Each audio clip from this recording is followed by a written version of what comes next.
Boa tarde, caros colegas. Eu sou o professor Davi Barbosa, fundador da página Serviço Social Brasil e também da plataforma Ideia Criativa Cursos. Estou hoje aqui iniciando mais uma proposta de debate que é o fato social. O fato social é uma matéria, uma teoria, uma parte da matéria da sociologia que a gente estuda logo lá no primeiro e segundo semestre do curso de Serviço Social. Então é bom a gente pensar o fato social enquanto totalidade dentro do serviço social, compreendê-lo na perspectiva da sociologia. Mas é importante frisar o seguinte: o fato social, apesar de fazer parte da teoria da sociologia, ele não serve como método de análise para o serviço social. Existem muitas pessoas aí afirmando que a sociologia é muito parecida com o serviço social ou que o serviço social é muito parecido com a sociologia. Na verdade, isso é um equívoco. O serviço social é uma profissão autônoma, inteiramente capaz de ter a sua teoria, de ter a sua literatura e não tem absolutamente semelhança com a sociologia. Não tem semelhança, na verdade, com nenhuma outra profissão. Não tem semelhança com a psicologia, não tem semelhança com a sociologia, não tem semelhança com a filosofia. E a gente vai ver algumas questões relacionadas ao fato social que nos dá a entender isso.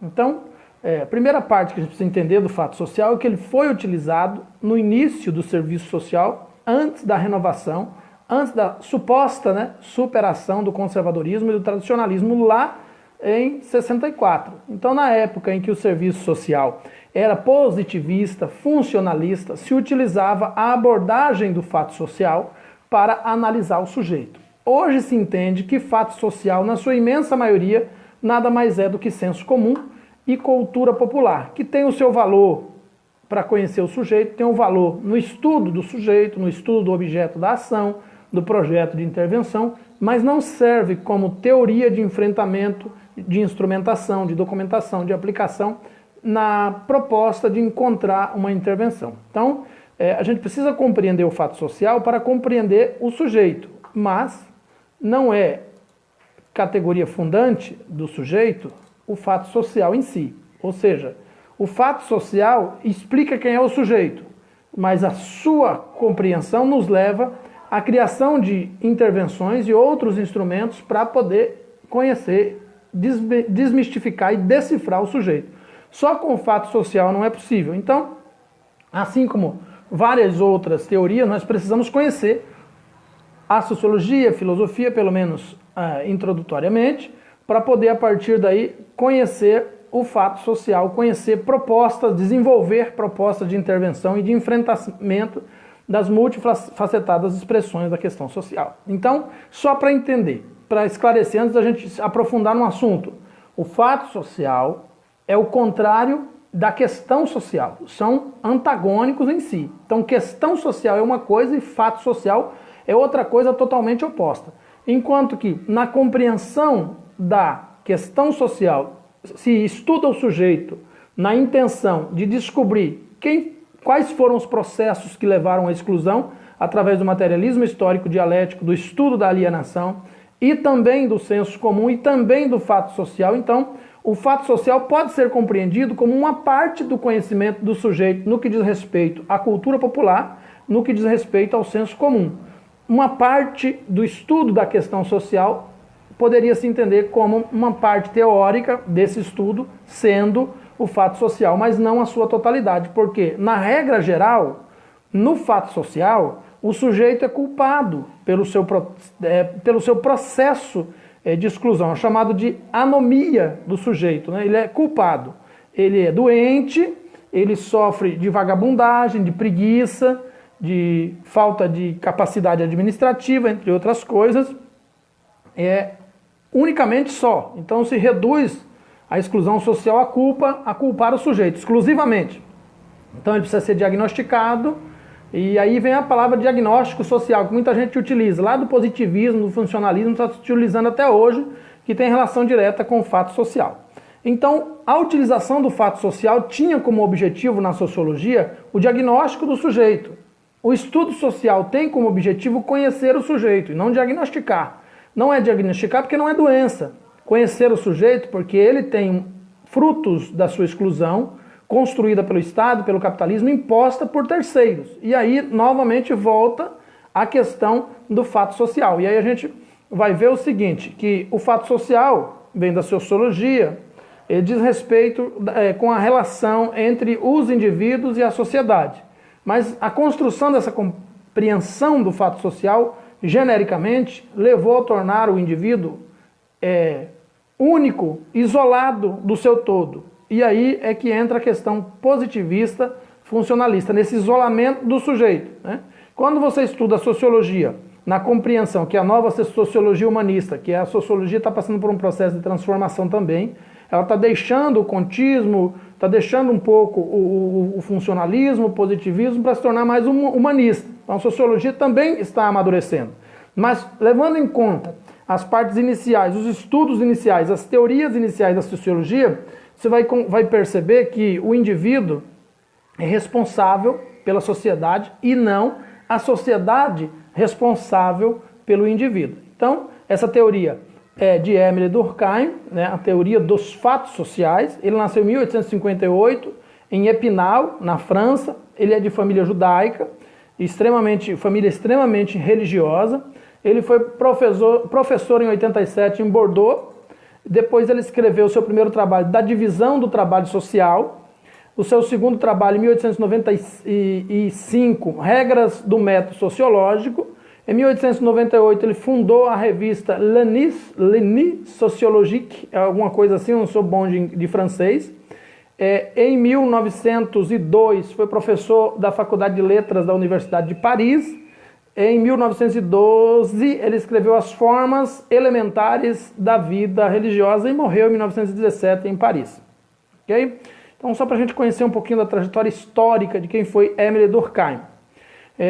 Então, ele desenvolveu alguns métodos que são da sociologia, que nós vamos ver que estão intimamente relacionados com o fato social. O primeiro dele é o método da causalidade. Nós trabalhamos muito isso no serviço social, isso é um dos métodos de Émile Durkheim, que é muito trabalhado no serviço social, descobrir a causa as relações sociais, a causa da exclusão, a causa do preconceito, a causa... Não trabalhamos com consequências. A sociedade, nossa sociedade imatura e superficial, ela trabalha analisando a consequência das coisas, as consequências. Então, se o cara, como resultado de um processo cultural, se tornou um estuprador ou não se importa em praticar o estupro, basta castrá-lo quimicamente que o problema se resolve. Isso é tratar as consequências. O sujeito cometeu um crime hediondo, basta colocá-lo na cadeira de roda e eliminá-lo, tratamos as consequências, o problema se resolve. Isso é uma compreensão rasa, superficial da nossa sociedade,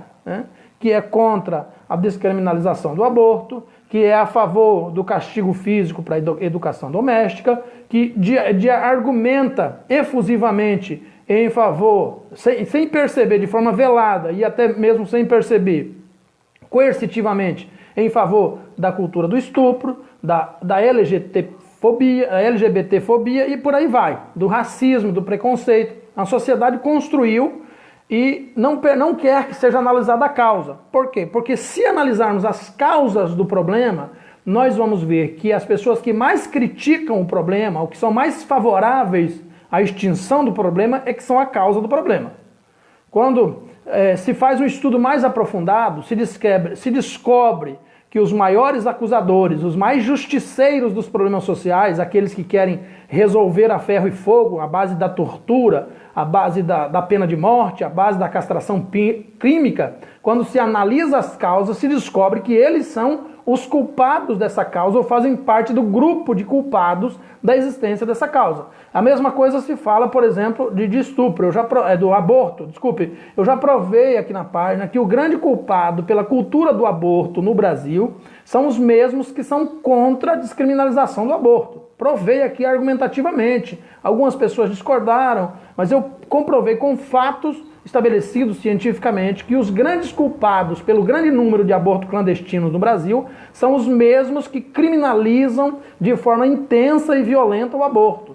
Então são fatos sociais. Quando você estuda a profundidade, as causas dos fatos sociais, da cultura popular, do preconceito, do racismo, enfim, de várias questões, poderíamos falar aqui, por exemplo, da pena de morte, da cultura do estupro, da eutanásia e tantos outros temas polêmicos aqui. Você vai percebendo que aqueles que são mais contra são principalmente os que causam aquele tipo de fato social, que criam o fato social. Os que são, então eles se sentem diretamente atingidos quando a ciência começa a buscar informações na raiz do problema. Então, estudando a causalidade, inclusive a argumentação de Karl Marx, no marxismo, também pensou nisso.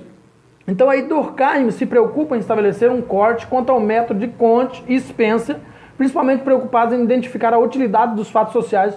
Ou seja, para Durkheim é preciso compreender as causas para somente depois entender suas consequências. Então, no serviço social, nós buscamos soluções nas causas, na origem, na raiz do problema, para poder criar projetos de intervenção. Porque uma vez, obviamente que as consequências pedem um projeto emergencial interventivo, pelo menos para colocar um remendo paliativo na situação. Mas a longo prazo, para que você possa ter realmente resultados duradouros, a necessidade de se compreender a causa e criar projetos de intervenção que trabalhem a causa do problema. Hoje nós temos como causalidade muitos problemas sociais hoje que têm origem no conservadorismo, no tradicionalismo, no clericalismo, no religiosismo, no feudalismo atual e no capitalismo. Então são todos os ismos aí que acabam gerando muitos dos problemas sociais que a sociedade está enfrentando hoje.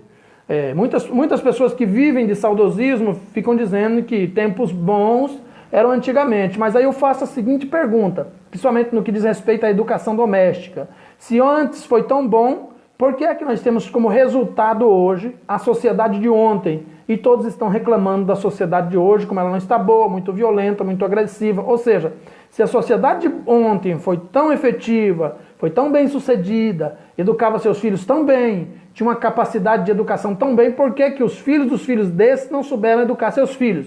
Então veja bem, existe uma corresponsabilidade nesse processo de construção cultural. O preconceito é um produto cultural construído por todos e mantido por todos. Mesmo aquele que diz que não é preconceituoso, mesmo aquele que se esforça para não ser preconceituoso, se em um momento do dia, qualquer parte do dia, ele deixar de prestar atenção no seu comportamento diário, em função da pressão exercida pelo fato social da maioria, ele acaba pronunciando palavras de preconceito, agindo de forma preconceituosa, porque a causa é mais forte do que a consequência. É ela quem gera o produto que vai dar origem às consequências, falando uma linguagem bem administrativa. Então, depois do método sociológico, da causalidade, tem um método comparativo. É o método sociológico para Durkheim, não temos senão um meio de demonstrar que um fenômeno é causa de outro, e comparar os casos em que estão simultaneamente presentes ou ausentes, procurando ver se as variações que apresentam nessas diferentes combinações de circunstâncias testemunham que um depende do outro. Ora, eu acabei de dizer aqui a questão do saudosismo. As pessoas estão reclamando da educação doméstica do presente século, mas a educação doméstica deste presente momento, dessa presente década, depende da década passada, e da outra, e da outra. Esse é o resultado de um fracasso contínuo. Agora, as pessoas esperam continuar praticando as mesmas coisas e obter resultados diferentes. Se nós quisermos resultados diferentes, nós temos que mudar a prática. E mudar a prática significa construção de uma nova ordem societária, um novo pensamento, um novo modo de ver a sociedade, com uma nova construção. Então, se historicamente um pai sempre educou o filho à custa de castigo físico e hoje já está demonstrado na sociedade que não funciona, precisamos mudar isso. Se está demonstrado na sociedade que a religião serviu para muitas pessoas, mas não resolveu os problemas sociais, não resolveu a inclusão da pessoa que tem orientação de gênero diferente, não resolveu o problema do racismo, então novos métodos, novas ideias precisam ser pensadas para superar. Nós temos 500, 1000 anos, 2000 anos de religiosidade que não mudou o ser humano como se esperava que mudasse. Isso tratando também a teologia como parte científica, a teologia livre como parte científica. Não podemos negar então aí o efeito da religião sobre algumas pessoas, mas a religião não funciona sobre todos, só funciona sobre aquele que deseja que sobre ela funcione. Em função disso, precisamos pensar a construção ou a reconstrução de comportamentos culturais e a superação daqueles que violam direito de outros. Então, na construção do fato social, eu penso, logo existo. Mas eu existo, com base no pensamento que tive, a respeito ou em função de uma orientação antecipada, construída pelo hábito de outras pessoas e pela fala de outras pessoas. Observei durante anos a forma como meu pai, meus primos, meus avós, meus tios se comportavam. A partir disso, eu absorvi seu modo de comportamento e agora eu expresso, eu copiei e eu retransmito esse mesmo modo de pensamento. Mas eu posso fazer diferente, eu posso repensar a forma como meu pai vivia. Meu pai era extremamente preconceituoso. Meu pai era extremamente racista, era uma boa pessoa, era um homem trabalhador, mas ele inconscientemente, coletivamente, inconscientemente, ele exarava preconceito 24 horas por dia, extremamente racista, do tipo de não se sentar num banco que uma pessoa que ele identificava como um moreno ou uma morena tivesse sentado. E eu então tive que repensar a minha vivência para poder superar isso. E era aí, na minha região, uma questão familiar. Eu tenho que reclamar a respeito hoje do sul do Brasil, que poderia ter sido colonizado pelos ex-escravos, porque a colonização do sul do Brasil começou logo depois da abolição da escravatura. Mas o governo brasileiro ou as autoridades brasileiras na época, em vez de mandar os ex-escravos ou a pessoa ex-escravizada para o sul, para colonizar o sul, ele abriu as portas da imigração de outros países para cá, mas não permitiu que a colonização acontecesse. Então, em função disso, houve sempre uma resistência histórica de que toda vez que um negro chegava no sul, ele era um invasor do sul e por isso ele tinha que ser expulso ou discriminado. E até hoje é assim. Eu nasci no Paraná, eu sou de Santa Catarina e o preconceito, o racismo lá é muito grande.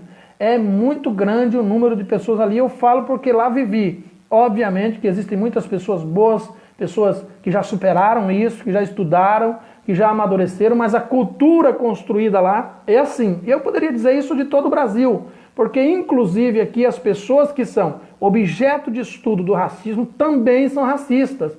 Você vai ver muitas pessoas negras contra as cotas raciais, você vai ver muitos índios contra os projetos de distribuição de renda da FUNAI, enfim, você vai ver pessoas que são frutos do processo de exclusão se orientando pelo fato social em função, por exemplo, da meritocracia, que eu vou falar outro dia aqui sobre meritocracia, vou dar uma aula sobre meritocracia aqui, se orientando em função da meritocracia, né? Agora, como que uma pessoa que sempre foi excluída do mérito, excluída do direito de ter direito, pode agora se balizar, se fundamentar na meritocracia para defender seu argumento. Então, o método comparativo é o método sociológico, que também dá origem aí ao fato social, é aquele que compara uma situação agora com a outra situação, que compara um fato com outro fato, que compara um fenômeno com outro fenômeno. Se você vier numa cidade, qualquer uma dessas cidades grandes, não se exclui nenhuma, mas eu vou citar que está mais perto aqui,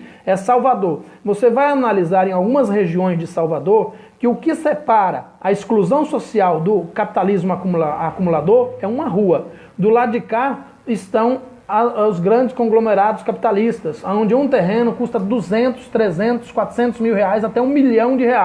E do lado de lá está uma casa de palafita. Do lado de cá está o cara que compra um iPhone de último modelo, quando sai a nova versão, ele já não quer mais aquele antigo, já quer comprar o outro. E do lado de lá está uma pessoa que mal tem o que colocar na mesa para fazer uma refeição. Então o que está do lado de lá quer ter o que tem do lado de cá. Mas ele não tem como, só resta a ele a rebeldia da criminalidade ou a desonestidade, se ele quiser alcançar. Porque de outra forma o capitalismo não permitirá que ele alcance. Mesmo que ele viva 50 anos ganhando um salário por mês, ele jamais vai chegar nem perto daquele outro que está do lado lá da rua, que aluga um quarto para um turista que vem da Europa a 450, 700 reais por dia, que é o salário do morador que está do lado de lá da rua, na palafita, na casa do tijolo à vista, pendurado no morro. Então isso são fenômenos sociais que se analisam. Você compara o de lá com o de cá e você fica pensando, como é que o capitalismo criou isso? Nós podemos também utilizar como figura de comparação um menino de 10 anos, criado num lar afetivo, criado num lar que tenha condições financeiras estabilizadas, criado num lar que o pai e a mãe têm laços de afetividade, mesmo que se separem, mas continuam mantendo a afetividade sobre a criança, mesmo que venham se separar em função do divórcio. E aí nós vemos do outro lado a comparação de um vídeo que eu costumo mostrar nos cursos que eu ministro de perito judicial, de um menino de 10 anos, que atira na polícia, troca tiro com a polícia, vai preso toda semana, tem uma arma diferente toda semana, um 38, uma 12, uma escopeta, um rifle, toda semana está com uma arma diferente em 10 anos. Então nós fazemos uma comparação e analisamos como é que uma criança de 10 anos agora é um criminoso de alta periculosidade e quando ele começou a compreender o mundo com 6 anos. Precisamos perguntar como é que a sociedade conseguiu construir um criminoso de alta periculosidade em apenas 4 anos, porque até os 6 ele não tinha compreensão de mundo. Ele começou a ter compreensão de mundo a partir dos 6 anos de idade. Então em 4 anos ele se tornou um elemento que atira na polícia, que joga pedra no carro da polícia, que vai preso e vai rindo, sabendo, e ainda criticando e dizendo que só vai ver o juiz e vai ser solto, e de fato é. Então nós precisamos compreender isso. Por exemplo, analisar a questão da hipocrisia com relação ao estupro de vulneráveis, de crianças e adolescentes, né? O Cabrini, recente, tem alguns anos, ele fez um documentário andando pelo Brasil, analisando os fenômenos sociais do crime de prostituição infantil. Eu nem utilizo o termo pedofilia aqui para não inocentar nenhum deles.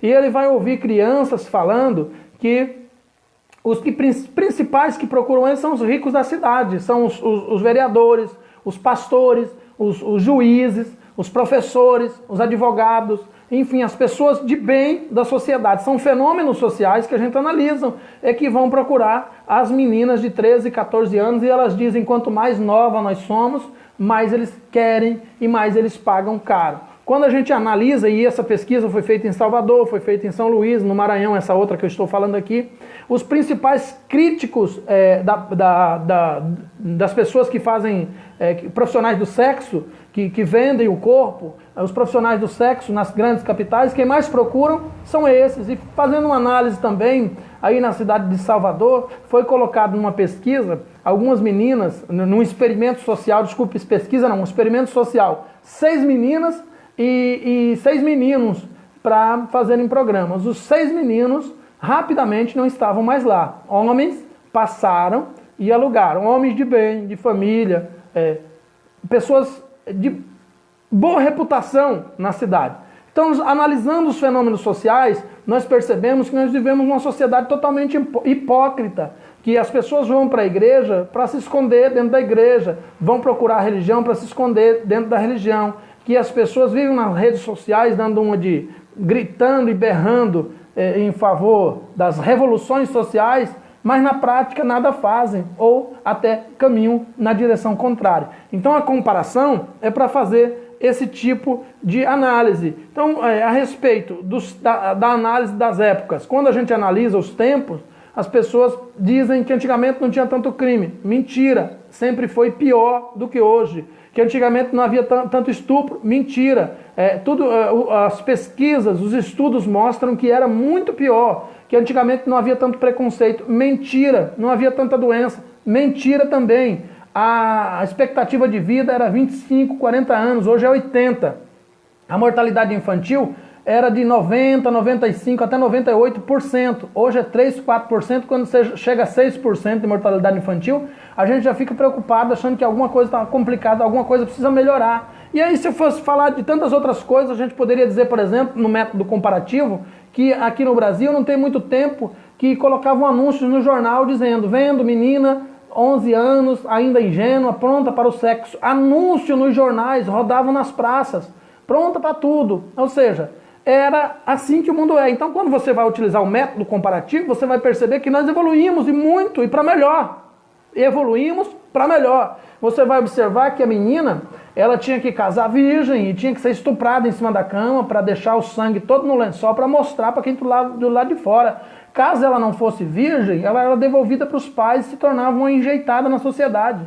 Você vai observar que, voltando um pouco mais no tempo, toda vez que uma pessoa tinha um transtorno mental na Europa, ela era considerada bruxa. Quanto mais religiosa era o Estado, o país, mais bruxas eram queimadas. Então a religião queimou muita gente com transtorno mental, considerando que eram bruxas porque estavam falando palavras ininteligíveis ou se comportando de uma forma que não aceita pela regra imposta pelo patriarcado religioso, pelo domínio da religião. Não podia ter alguém com defeito, né? Não podia ter alguém que não se enquadrasse ali na sociedade perfeita. Então, voltando à questão, fazendo aqui um método comparativo, aí vem o terceiro, que complementa todos eles, que é o fato social. Então, fatos sociais são todas as manifestações da sociedade que se impõem sobre o indivíduo e devem ser tratados como coisas. Um fato social é uma coisa. O preconceito é uma coisa que se materializa no sofrimento, que se materializa na depressão, que se materializa às vezes no agravamento do transtorno mental e até no surgimento do transtorno mental. O preconceito se materializa no suicídio, né, que é muito estudado, inclusive, por Emile Durkheim, dentro do fato social, e ele escreve no livro a respeito dos samurais japoneses que, em nome da honra construída por um fato social local, regionalizado, os samurais se suicidavam para não perder a sua honra. Então, se ele perdesse a luta, ele mesmo colocava a espada numa determinada parte do corpo e se atravessava com a própria espada e morria. No caso, se suicidava. Então, o fato social é uma coisa materializada, que se materializa no sujeito, ok? Para Durkheim, os fatos sociais são toda maneira de agir ou pensar, ou pensar, fixo ou não, capaz de exercer sobre o indivíduo uma coerção exterior, apresentando uma existência própria, independente das manifestações individuais que possa ter. Então, o fato social, ele é coercitivo, ele é exterior e ele é generalista. Coercibilidade, exterioridade e generalidade. Agora, é importante pensar, em questão de concurso público, a coercitividade é superior, é mais fundamental, é mais importante na compreensão do fato social do que a exterioridade e do que a generalidade. Isso é para questão de concurso público. Então pode haver construções argumentativas em torno disso. Por quê?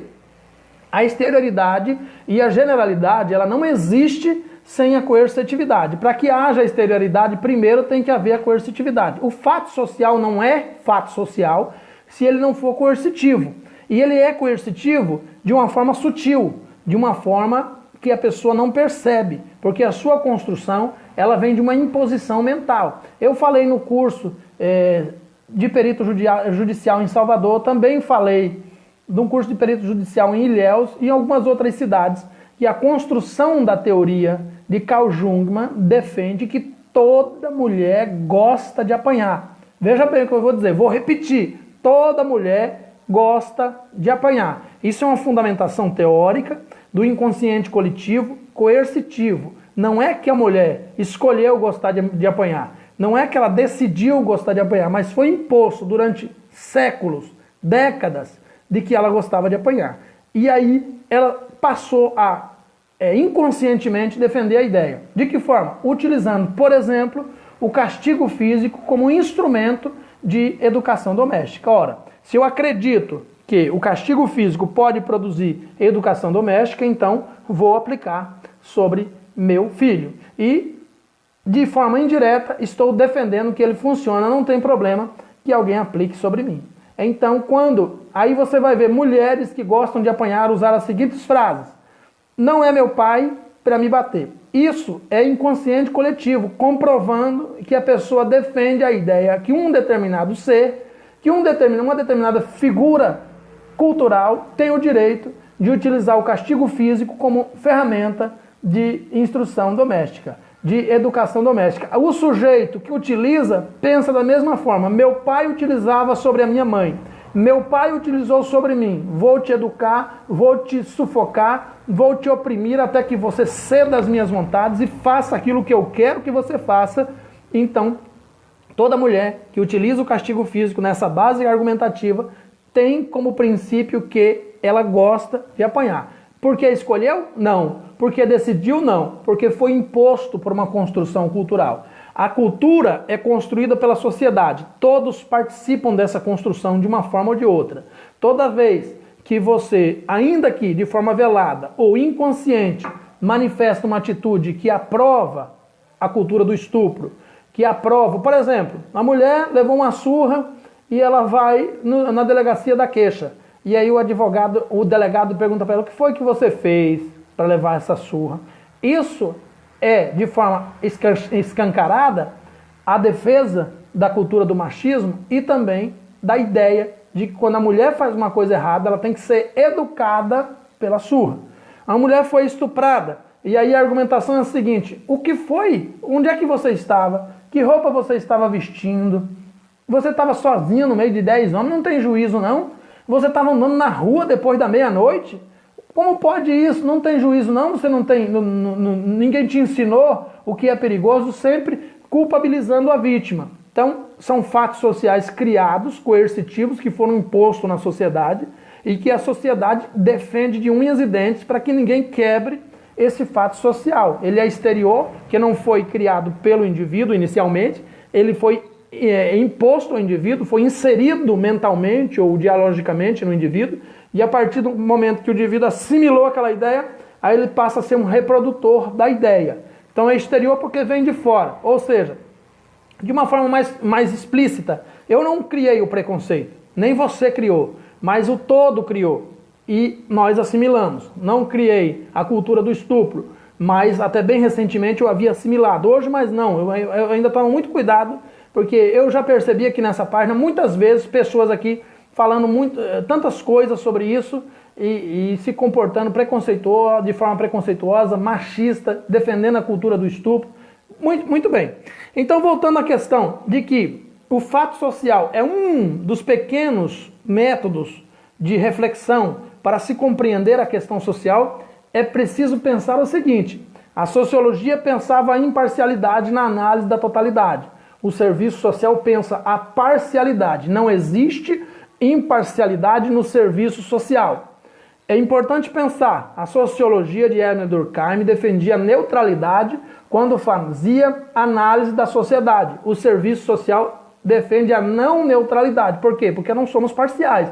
Nós não somos imparciais, nós somos parciais. Nós escolhemos um lado, que é o lado do usuário, que é o lado da pessoa que precisa de uma viabilização de um direito, que precisa de proteção social, que precisa de alimentação, que precisa de empoderamento, de protagonismo. Falei aqui de causas e consequências, falei aqui de emergencialidade, que quase leva ao assistencialismo e de fato leva se for continuado, mas emergencialmente às vezes temos que tomar atitudes para proteger o cidadão. Ele está morrendo de fome, tem que alimentar. Agora não pode terminar só nisso. Uma ação isolada para superar uma emergencialidade não é assistencialismo. A repetição dessa ação isolada para superar uma emergência, a repetição depois que a emergência já foi superada, aí se torna assistencialismo, aí se torna solidariedade, aí se torna generosidade, aí se torna caridade, e isso não tem nada a ver com serviço social. Caridade é o contrário de serviço social, filantropia é o contrário de serviço social, generosidade é o contrário de serviço social. Então, já falei aqui da questão da imparcialidade e da neutralidade. E agora vamos pensar a filosofia, ainda dentro do fato social. A filosofia tem um dos seus ramos que busca a verdade. E nós, do serviço social, não buscamos a verdade. Nós conhecemos o sujeito.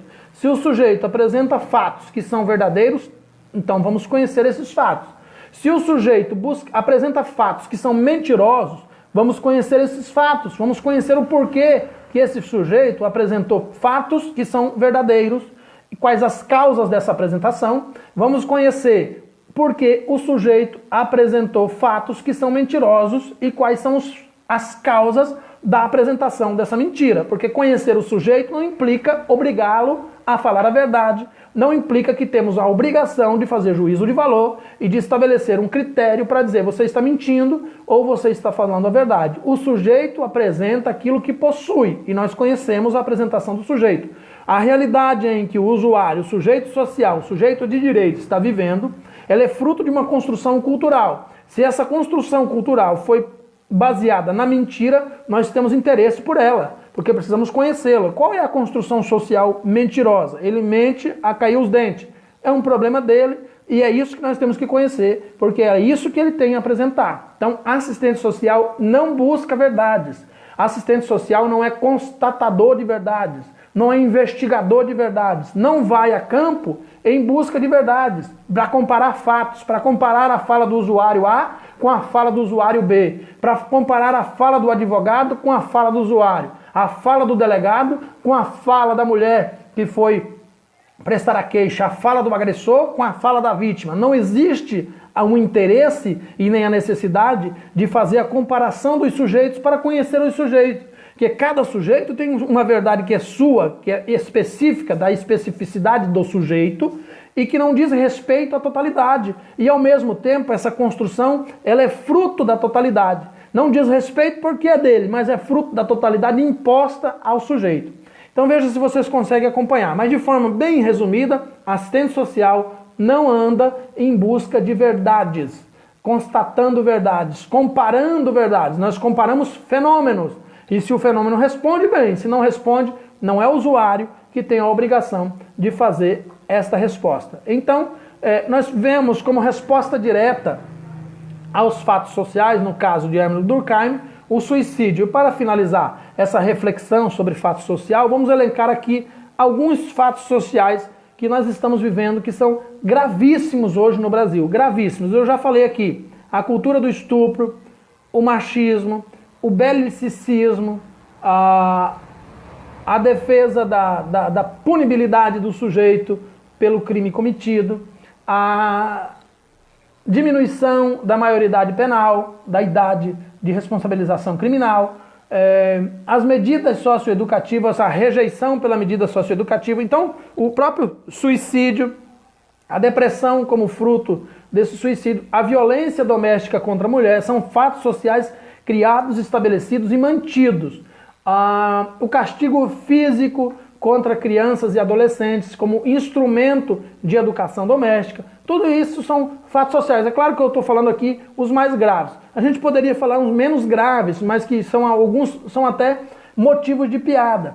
Por exemplo, o auxílio reclusão, né? E já foi tanta piada pelo Brasil afora. Um fato social aí, que eu questionei aqui nessa página já, é aquele que diz que toda pessoa que estuprador de crianças e adolescentes é um pedófilo. É um fato social, já que a pedofilia é um transtorno mental e o artigo 26 do Código Penal diz que toda pessoa com transtorno mental é inimputável perante a lei. Por exemplo, chamar estuprador de monstro também é um fato social. E aí a gente poderia aqui elencar muitos fatos sociais, mas vamos falar de mais alguns, né? Uns mais graves aí.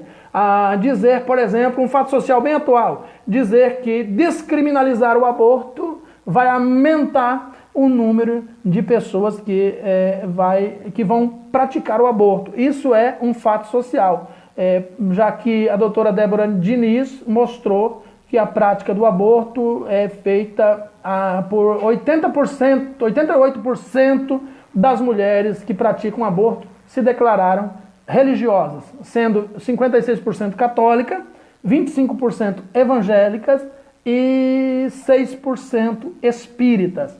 Então nós temos aí um fato social que diz que a religião é a principal que condena o aborto, mas os principais praticantes do aborto estão lá dentro. E aí a minoria sobra para quem? Os ateus e os sem religião, são os que menos praticam aborto, e os que são mais a favor da descriminalização do aborto. Então, argumentativamente, esse fato social se comprova da seguinte forma: quem é mais contra o aborto é quem mais pratica o aborto. Então, eu sou contra o aborto, mas eu sou a favor da descriminalização do aborto. Mais fato social para a gente entender. Fato social, por exemplo, um fato social que está construído, que gera preconceito, é que toda pessoa que se orienta como homoafetivo, homossexual, toda pessoa da orientação da homossexualidade é imoral, ou não tem caráter, ou é doente, e por aí vai. São várias questões que já foram criadas como fato social e que muita gente ainda defende, que não tem caráter, não é honesta, não tem honestidade, né?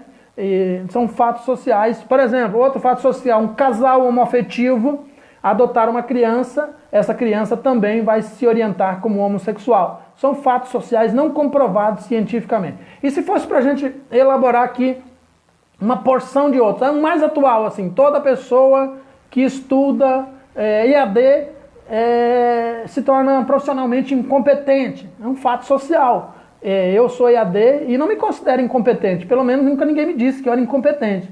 Pelo contrário, eu tenho recebido muitos elogios, mas eu sou EAD, me formei em EAD. Contudo, eu tenho que abrir um parênteses aqui. De fato, 80%, pelo que eu tenho observado, das pessoas que se formam em EAD não sabem nada de serviço social. Podem até ter vontade de saber, ter interesse, estarem interessados em saber, mas de fato não sabem coisa nenhuma de serviço social. Estudaram lá 4 anos e pegaram um canudão lá e saíram muito felizes soltando foguete, mas sem saber absolutamente nada de serviço social, ainda vindo aqui nessa página escrever que é imparcial, que vai em busca da verdade e que vai ser neutra na análise para não prejudicar a avaliação e que vai ajudar as pessoas e se ela não conseguir ajudar através da profissão, ela vai poder dar uma ajuda espiritual para a pessoa, então por aí vai. Então nós precisamos pensar na formação profissional como uma profissão independente e que o fato social ele existe, mas nós não precisamos, não devemos de fato